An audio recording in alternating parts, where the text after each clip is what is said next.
สวัสดีอาจารย์น้องสุวรรณคนแก่ประถมศึกษาการแบบปี1ที่ลงทุนงานอยู่แผนกนี้วันนี้จะไปเรียนราชการกระทรวงสาธารณสุขขอท่านเสียงหรือดำก่อนเริ่มต้องศึกษาของรุ่นของคนเจ็บก่อนคนเจ็บซื้อบ้านอายุ20 ปีอยู่บ้านทุ่งเมืองปักเสกแก่ประซักอยู่เตียงหาของเบอร์7เขามาในห้องหมอโดยอาการหอบหอบแทนการปิดปอกของทานหมอไขทรงนำF นำ NSS 500 ml ไฮเบิร์ดภายใน6 ชั่วโมงใน18 หยอดก่อนอื่นถ้าต้องเตรียมอุปกรณ์ก่อนถ้าจะเตรียมอุปกรณ์ถ้าจะมาล้างมือด้วยน้ำสะอาด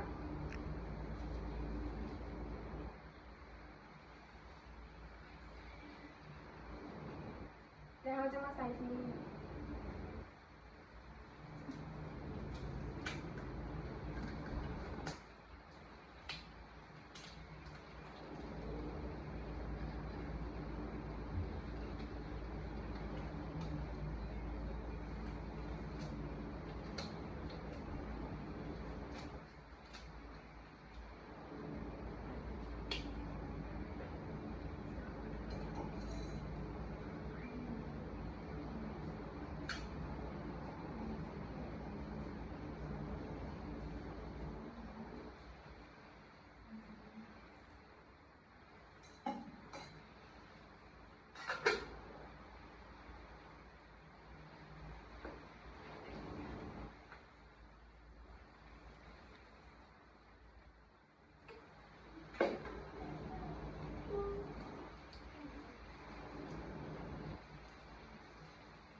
แล้วเราจะมาปล่อยไออากาศก่อน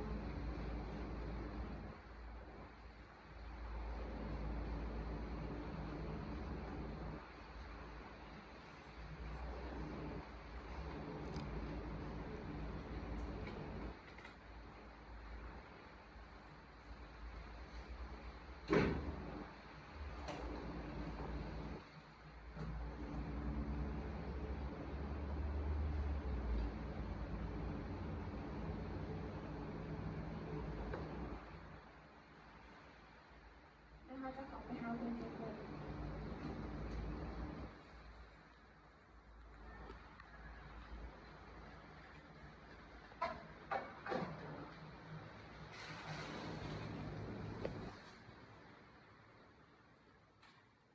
สวัสดีเมย์ซีนันเดย์อายุเท่าไรอยู่บ้านในเมืองเล็กแค่ไหนเดย์แม่ลูกชื่อน้องคนเดอร์เป็นนักศึกษาการแบบปี1ที่มาที่ภาคใต้ทรงสนามเดอร์โดยพร้อมอยากเดิน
ไปถ้าจะมาเก็บอุปกรณ์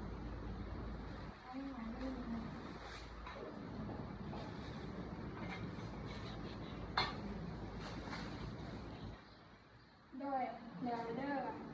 หลังจากที่แม่ทรงนำแล้วว่าให้แม่ดึงซ้ายหรือว่าให้แม่ถอดเองด้วยถ้าว่ามีอาการเจ็บหรือว่า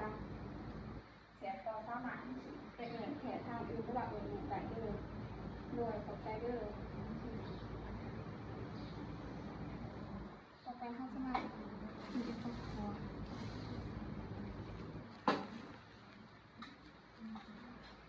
และเขาจะไหวด้วย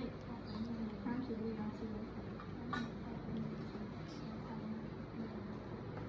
เขาจะเอาไปไหวในทั้งทีนาทีแล้วคือ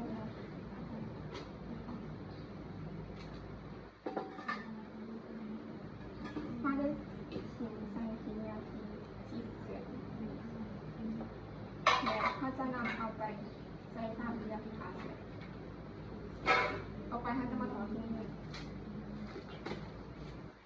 ในหลังมือเลย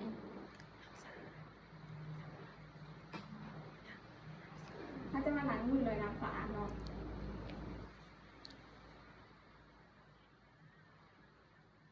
แล้วเขาจะมาบันทึกของมือของคนซื้อคนเจ็บซื้อบ้านในโนซับอีหรือมันห้องมันก็เสียแค่แต่ก็ตาอยู่ของคนเจ็บเตรียมหาได้ทรงสั้นหนาในเวลา11 โมงครึ่งวันที่ 2 เดือน 6 2026การทรงสั้นหนาของงานของบริษัท